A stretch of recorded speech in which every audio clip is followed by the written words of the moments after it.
കഴിഞ്ഞ നവംബർ 8-ാം തീയതി പോടാ പട്ടി എന്ന് വിളിക്കുകയും വലത് കൈയോങ്ങി മുഖത്തടിക്കാൻ വരികയും ചെയ്തിരുന്നു. പിന്നെ അതിനെ തുടർന്ന് ഞാനൊരു ഫീമെയിൽ, നീ ഒരു മെയിൽ, എനിക്ക് കേസ് എങ്ങനെ കൊടുക്കണമെന്നറിയാം എന്നുള്ള രീതിയിൽ വ്യാജ സ്ത്രീപീഡന കേസ് എന്നിൽ ആരോപിക്കുമെന്നുള്ള രീതിയിൽ വളരെ മോശമായിട്ട് ഭീഷണിപ്പെടുത്തി.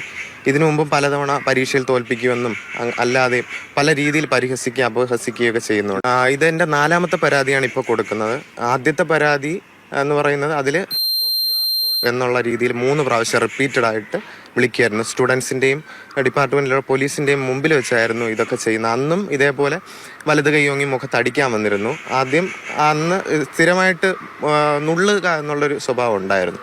അപ്പോൾ ആ ഒരു ദിവസം എന്നെ നുള്ളാൻ പറ്റില്ല, എന്നെ ശാരീരികമായിട്ട് ഉപദ്രവിക്കാൻ പറ്റില്ല എന്ന് പറഞ്ഞതിനെ തുടർന്ന് ഇവർ ഇങ്ങനെ യുഗോൻ വിളിക്കുകയായിരുന്നു. അതായിരുന്നു തുടക്കം. അപ്പോൾ അന്ന് കോളേജ് പ്രിൻസിപ്പലിന് പരാതി കൊടുത്തിരുന്നു. അതിൻ്റെ അന്വേഷണങ്ങളും എൻക്വയറിയും നടന്നിരുന്നു. പിന്നെ അതിനെന്ത് സംഭവിച്ചെന്ന് അറിയില്ല.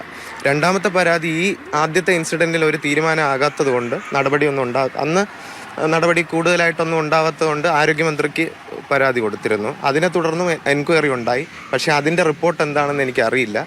പിന്നെ 3-ാമത്തെ ഇൻസിഡൻറ്റ് 2023 നവംബറിൽ ഉണ്ടായി. അന്നേ ദിവസം മോർച്ചറിയിൽ ഓട്ടോപ്സി കേസിനിടയിൽ വെച്ചിട്ട് HOD വളരെ ഷൗട്ടിങ് മോശമായിട്ട് സംസാരിക്കുകയായിരുന്നു.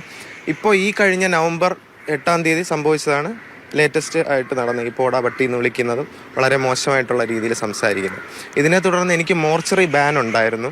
2 പ്രാവശ്യം മോർച്ചറി ബാൻ നേരിടേണ്ടി വന്നു.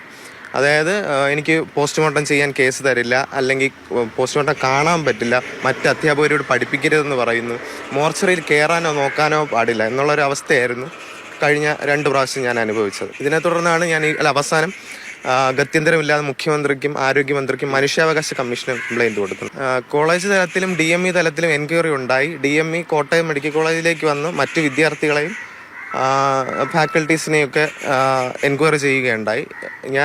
എന്നെയും HODയെയും ട്രിവാൻഡ്രത്തേക്ക് വിളിക്കുകയുണ്ടായിരുന്നു. ഞാനൊരു അഡൾട്ടാണ്, അപ്പോൾ എന്നോട് സംസാരിച്ചാൽ മതിയാവും.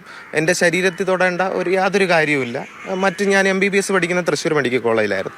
അവിടുത്തെ അധ്യാപകരും അതിനു മുമ്പുള്ള അധ്യാപകരും ഒക്കെ കണ്ടിട്ടുള്ളതായിരുന്നു. സർക്കാർ തലത്തിൽ സർക്കാർ സ്കൂളുകളിൽ പഠിച്ച് സർക്കാർ മെഡിക്കൽ കോളേജിൽ MBBS പൂർത്തിയാക്കിയിട്ടാണ് ഞാൻ ഈ കോട്ടയം മെഡിക്കൽ കോളേജിലേക്ക് PG പഠനത്തിന് വേണ്ടി തിരഞ്ഞെടുക്കുന്നത്. അത് ഏറ്റവും എനിക്ക് ഇഷ്ടമുള്ളൊരു വിഷയമാണ് ഫോറൻസിക് മെഡിസിൻ. അപ്പോൾ അവിടെ എനിക്ക് അനുഭവിക്കേണ്ടി വന്ന വളരെ ദുരിതപൂർണമായിട്ടുള്ള ഒരു ജീവിതമാണ്. അതുകൊണ്ട് ഗത്യന്തരമില്ലാതെയാണ് ഞാൻ കംപ്ലൈൻറ്റുമായിട്ട് മുന്നോട്ട് പോയത്. എന്ത് തീരുമാനം ഉണ്ടാവുമെന്നറിയില്ല.